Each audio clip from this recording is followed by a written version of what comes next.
Today, let's have a look at a late Season 1 episode, Quest for the Sword, by one-time He-Man writer Mark Richards.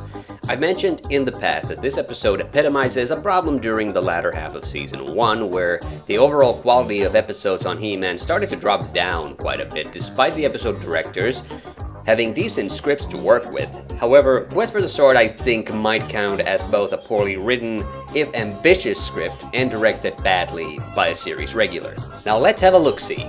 So, the episode begins with Orko, Duncan, Teela, Adam, and Cringer on a camping trip when a volcanic eruption splits the ground and leaves a pair of kids stranded on the other side of a canyon. Adam becomes He-Man and uses his Iron Vine, along with his sword, to pull the cliffs back together and save the kids. However, just then, a rock dude, Raybar, from the underground comes and grabs He-Man's sword. He retreats down into the caves, and a cave-in prevents He-Man from following immediately. So he, Ram-Man, and Duncan regroup at the palace to get a battle ram, since He-Man can't transform back into Adam without the sword. They make it to the underground caverns and see Raybar terrorizing his peers. He-Man tries to talk sense into him, but isn't successful.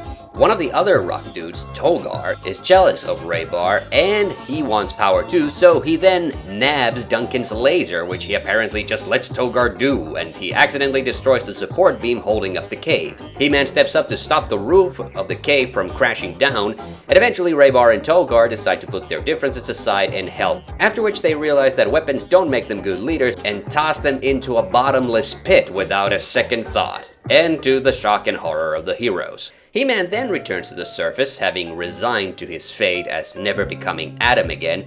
He closes the cave and then meets up with Orko, who just suddenly has the sword in his possession. We will come back to this a bit later, but first let's talk about more generally about the episode. Now first of all, this episode just isn't very good, and a big reason for it is that it's honestly very slow and dragged out. There are a couple of action scenes, but mostly the episode is just filled with really awkwardly written dialogue.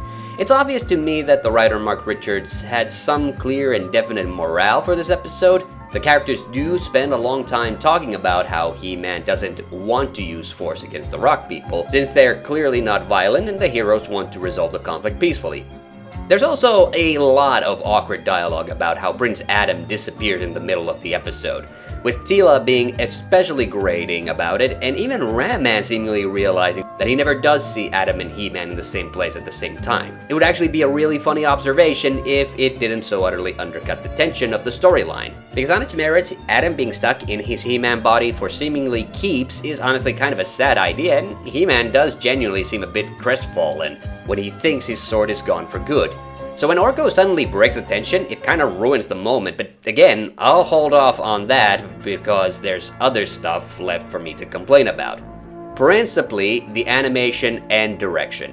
This episode is just filled with really bad animation. When He-Man is pulling on the Iron Vine, it bothers me immensely that only his head and hands are moving, but not the rest of his body. In fact, most of the action animation in this episode is pretty horrendous, and I'm honestly baffled as to how the episode could look this awful. The director, Ed Friedman, did have a couple of weaker episodes to his name, like A Friend in Need and It's Not My Fault, but the rest of his body of work was generally pretty good, so this might in fact count as the absolute worst animated episode he worked on. Now, let's finally talk about Orko and the absolutely baffling finale. Like I said, He-Man loses his sword to the bottomless pit and seems to have resigned to his fate.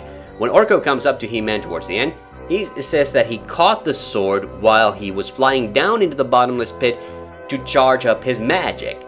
And why was Orko doing that? Well, because when the heroes arrive at the Rock People's village, Orko remarks about the magic pit and how he wants to explore it. Boy, if I could capture some of the energy down in that pit, could I do magic?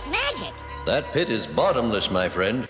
Now, that would be fine and well, except that we never actually see Orko go down into the pit.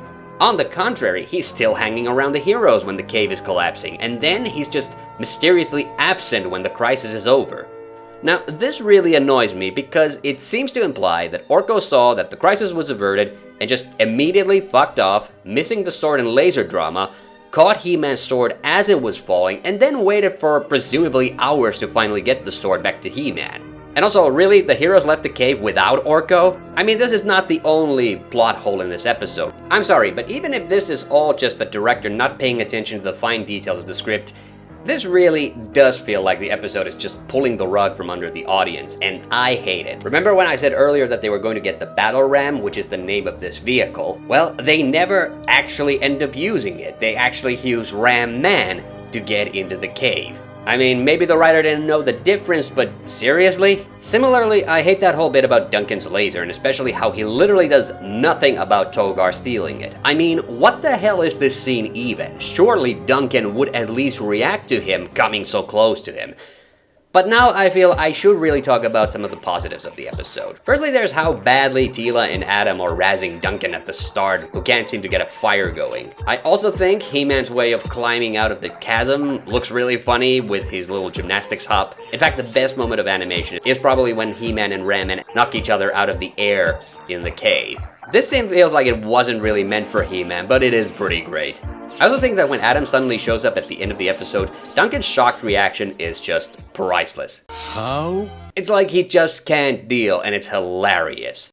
How? Also, it slightly feels like he's having a stroke or something. How? However, at the end of the day, Quest for the Sword is an ambitious but just terribly put together episode. It just feels to me that Mark Richards just didn't have a good handle on the format of the show, which is why most of the episode feels dragged out, but even the action scenes feel horribly phoned in. And yeah, the rock people are just recycled monsters from prior episode, but that's actually the least of my complaints. They at least got a narrative arc, even if at the end of the day they weren't particularly memorable characters. Anyway, that's the review. Until next time, I have the power, so can you.